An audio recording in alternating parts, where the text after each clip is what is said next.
Continuando o assunto do vídeo da semana passada, trago aqui agora mais 3 clichês de protagonista de shonen, mencionando exemplos que seguem esse clichê, outros que seguem mais ou menos e ainda aqueles que quebram o clichê. Aliás, se você caiu de paraquedas nesse vídeo aqui e não viu o anterior, o link estará ao final do vídeo. Vê esse aqui todo e depois volta para ver o primeiro, que tá valendo a pena. Só para retomar resumidamente, a ideia aqui é mostrar que os clichês devem ser julgados de acordo com sua utilidade para o enredo. Essa coisa de rotular uma obra como clichê e já descartá-la é extremamente rasa e é o que estamos tentando demonstrar com esses dois vídeos e com os outros que virão dentro dessa mesma temática. Toda grande obra é no fundo um misto de clichê e originalidade. Então é isso aí, sem mais delongas, vamos a mais 3 clichês de protagonista de shonen para complementar os dois da semana passada.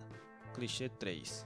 O protagonista esquentadinho. Pra ser bastante sincero com vocês, esse aqui eu não sei muito bem porque virou um clichê não. É um padrão recorrente dentro do shonen, mas eu não vejo nenhuma explicação do porquê dele ser necessário a esse tipo de história. Vou especular que provavelmente isso está ligado a outro clichê do gênero, que é o do protagonista cheio de energia. Ora, se nós temos um personagem que é sempre muito empolgado e disposto a todo tipo de aventura e de passar todo tipo de perrengue para correr atrás dos seus objetivos, ou de salvar seus amigos ou qualquer coisa assim, talvez a outra face dessa moeda seja esse temperamento meio explosivo. O mesmo personagem que não mede consequências para lutar pelos seus sonhos, também é aquele que não costuma pensar muito antes de partir para a ação, mesmo em situações em que seria mais inteligente ter outro tipo de atitude. Não sei, parece fazer algum sentido essa minha especulação aí. Talvez seja um modo de o autor mostrar que aquele personagem sempre se entrega 100% a tudo o que ele busca fazer, então seria uma outra faceta da determinação tão típica do shonen. O fato é que frequentemente um protagonista de mangá shonen perde a cabeça com facilidade, mostrando irritação a todo instante, ou agindo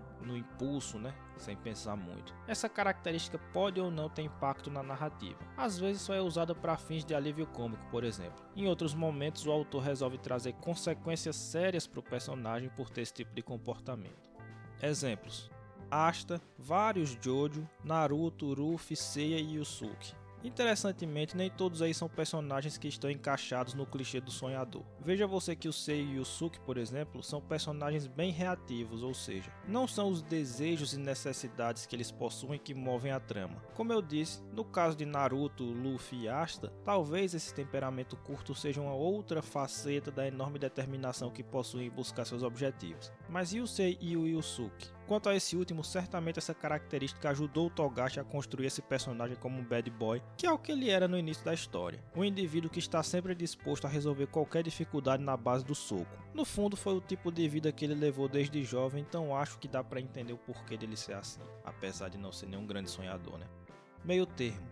Light. O nosso querido nada, um psicopata. Light fica sendo nosso exemplo de meio termo. No geral, ele apresenta uma calma e um sangue gelado fora do comum e um senso analítico muito acima da média, mesmo em momentos de pressão. Mas, lembre-se, sempre tem um mas. Em primeiro lugar, ele tem de vez em quando alguns rompantes de perda de estabilidade, a depender da situação na qual se encontra. É certo que quase sempre ele ainda consegue pensar de forma estratégica e tudo mais, porém não dá para dizer que ele não dá umas surtadas de vez em quando, ao contrário do seu arquirrival L, que parece até um morto-vivo, tamanha a falta de reações mais sanguíneas, por assim dizer. E em segundo lugar, toda a história de Death Note começou porque o Light tinha uma obstinação completamente fanática em ser o deus de um novo mundo, eliminar a criminalidade do seio da sociedade, etc. Então, apesar de ele não ser realmente esquentadinho em 90% do tempo, o fato é que o fanatismo que ele apresenta nessas crenças centrais, fanatismo obviamente irracional, como todos são, o fazem ficar no meio do caminho nesse clichê aqui.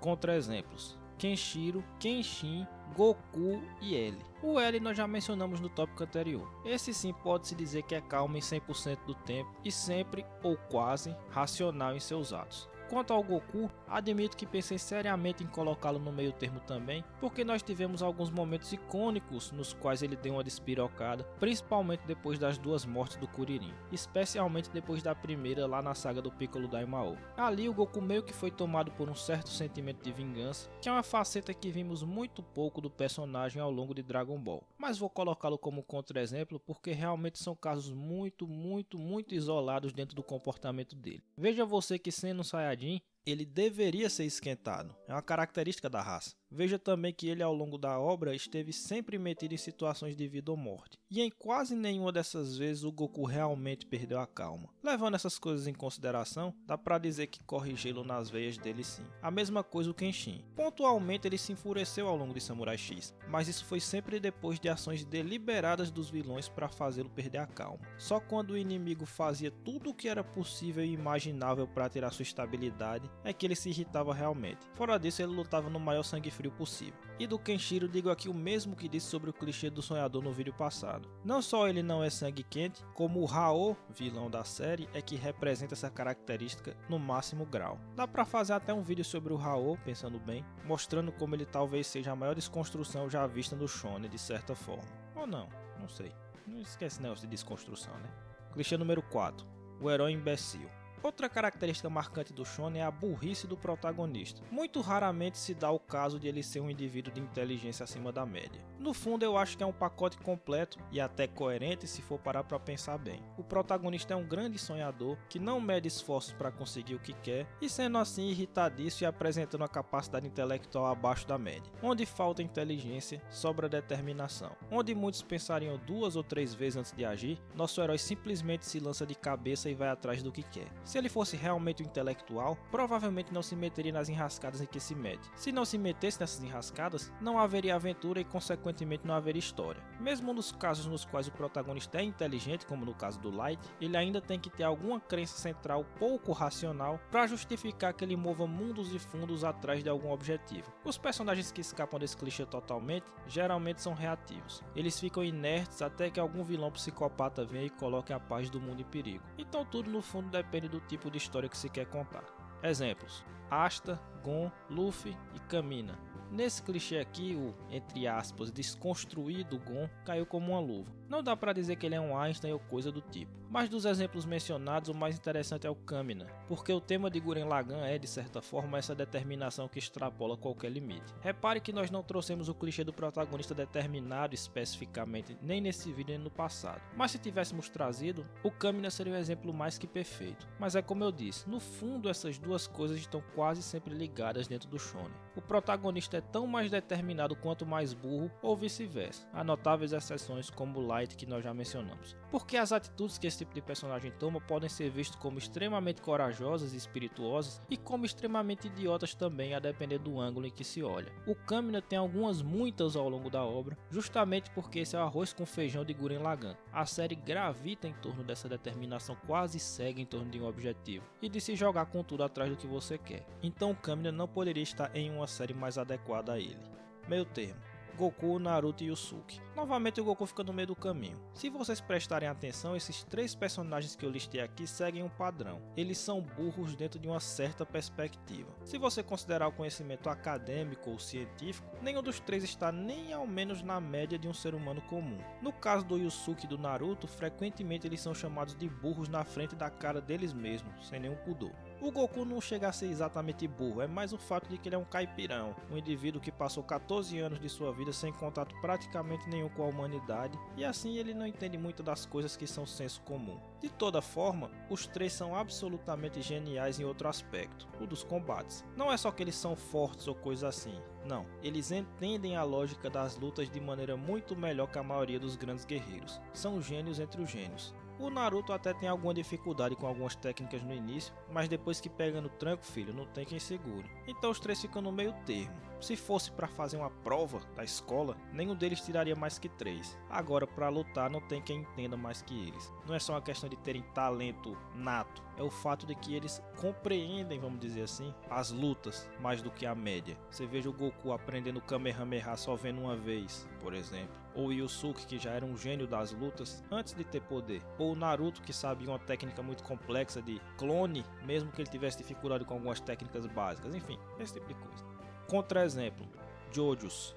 O exemplo de quebra de clichê que eu escolhi foram todos os protagonistas de Jojo. É certo que eu poderia ter botado os de Death Note aqui, mas seria muito óbvio. No caso de Jojo, todos são porradeiros, mas todos são, acho que sem exceção, gênios. E não é que só são gênios da luta não, como os da categoria anterior. São gênios mesmo. Não é nada raro em Jojo que eles bolem estratégias de luta que envolvem conhecimentos de física, química, biologia e coisa desse tipo, no meio de uma batalha mortal onde a vida deles está por um fio. Todos eles apresentam a capacidade analítica das ações do adversário de fazer inveja a qualquer campeão mundial de xadrez. O Jotaro especificamente chega a ser até caricato o quão inteligente ele é para quem era basicamente um vagabundo gangster na escola. Mas essa escolha do autor aqui é consciente. O carro-chefe de Jojo são as lutas, mas não apenas as lutas, mas as lutas estratégicas. O que diferencia os combates dessa série das demais é justamente esse avançado nível de estratégia que é empregado pelos lutadores, também os vilões, de modo que as batalhas quase sempre envolvem um jogo de gato e rato mental, onde cada um tenta antecipar o que o outro vai fazer e etc.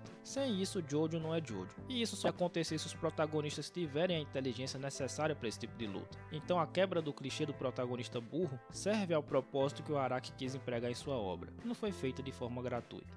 Clichê 5. Talento acima da média. Eu desconfio fortemente que esse clichê aqui surgiu mais da necessidade do que de caso pensado. Teoricamente ele joga contra um dos pilares básicos do shonen, que é a superação. Ora, se o protagonista já tem um talento acima da média, como você quer me convencer que sua história é sobre determinação? Esse é um paradoxo que atingiu várias obras e obrigou cada autor a arranjar uma forma de conciliar as coisas. Alguns não conseguiram e se perderam no meio do caminho, o que aparentemente é o caso de Naruto. Mas aí é que tá, acho que isso aqui nasceu na necessidade de explicar como o protagonista consegue sempre ficar mais forte e superar absolutamente todos os inimigos que aparecem pela frente. Talvez fosse muito difícil, sei lá, o Luffy derrotar o Kaido sendo só mais um no universo, ou o Goku derrotar o Freeza, enfim. Claro que eles já eram mais fortes que a média, mas quando o nível do inimigo começa a subir demais, talvez esse clichê aqui seja o bote salva-vidas do autor. Exemplos: Goku e Luffy. Como eu acabei de dizer, o Goku já era mais forte que o normal desde o início de Dragon Ball. A força física dele impressionava a todos já desde o capítulo 1, o que caiu como uma luva para a retcon que o Akira fez de que ele era na verdade um alien. Além do mais, já no arco de Pilaf ele aprendeu Kamehameha vendo apenas uma vez e foi capaz de lutar de igual para igual com o Mestre Kami já na segunda saga. Então ele era bom desde o início. Quando vem a ideia de que ele é um gênio dentre os gênios, lá na frente, no Z já, isso não nos surpreende porque vinha sendo construído já de saída, apesar de provavelmente não ser planejado, como quase nada em Dragon Ball foi planejado. Já o Luffy não precisa dizer muito, Ele tem o Haki do Rei e uma grande facilidade em aumentar seu poder em pouquíssimo tempo de treino. Não há dúvidas de que ele é 1 em 1 milhão em termos de talento dentro do universo de One Piece. Meio termo, Naruto.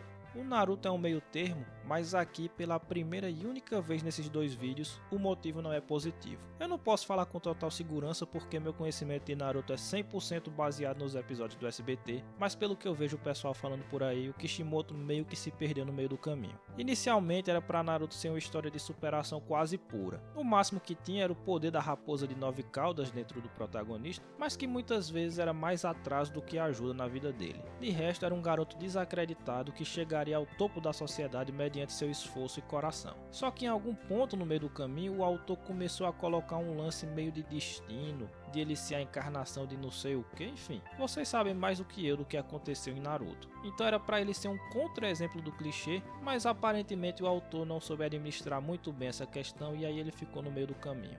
Contra-exemplo: Asta e Deku. Já Boku no Hero e Black Clover são completamente o contra-exemplo desse clichê. Os autores chegaram ao ponto até de colocar os personagens como sendo muito abaixo da média, de forma que quando eles alcançarem o topo, o leitor saberá reconhecer que foi por puro esforço. O Deku é abaixo até da média da sociedade, porque em Boku no Hero 80% das pessoas têm poder e ele não. Apesar de que ele herda um dos poderes mais apelões daquele universo, Então talvez ele seja até o meio termo, se você pensar direitinho. O fato é que essas histórias, e principalmente Black Clover pelo que dizem, é o clichêzão da determinação na veia. E isso só pode ser feito porque o Asta é uma figura absolutamente comum em termos de talento, sendo na verdade até abaixo dos seus pares, mas que tem enorme força de vontade e que chegará ao topo na base da porrada. Então veja de novo que contrariar o clichê do talentoso natural foi uma escolha do autor para poder contar esse tipo de história que ele desejava. Enfim, O vídeo já se alonga, mas eu acho que deu para estabelecer alguns pontos interessantes aqui. Como eu disse, espero que seja útil para os poucos que caírem aqui de paraquedas e ajude a melhorar um pouco o entendimento sobre como a história funciona. Ah, eu esqueci de mencionar no primeiro vídeo, mas o site TV Tropes foi uma fonte valiosíssima para o roteiro desse vídeo do passado. Vou botar o link na descrição aí para quem souber inglês. No mais, em algum momento voltarei ao tema e abordarei os clichês de outros personagens como rivais e vilões e os próprios clichês do enredo em si. Não sei quando sairá esse vídeo, mas certamente não será semana que vem, porque o próximo será a análise da segunda saga de Dragon Ball clássico, o do 21º torneio de artes marciais. Até lá.